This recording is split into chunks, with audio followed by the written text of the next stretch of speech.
There have been reports of gunfire and explosions in Mali's northern city of Gao.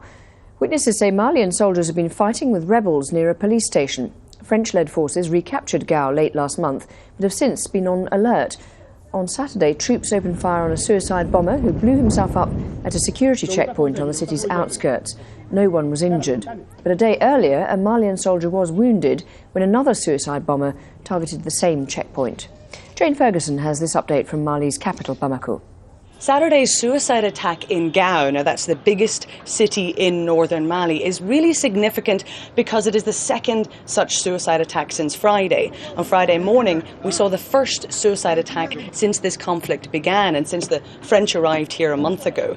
The suicide attacks on the city do seem to be a change in tactic. In recent weeks, most of the armed groups that had occupied Gao and other cities in the north have been pushed out by airstrikes from the French and the Malian troops themselves.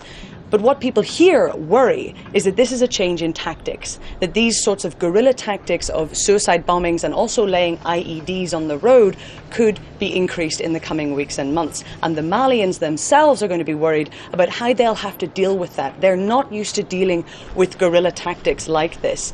And the French, of course, have said they're keen to pull out as soon as possible. So whoever is left here, whether it's a coalition of African forces, the Malians, or perhaps some UN peacekeepers, they're going to have to adapt very quickly if this truly is a change in tactics by the armed groups.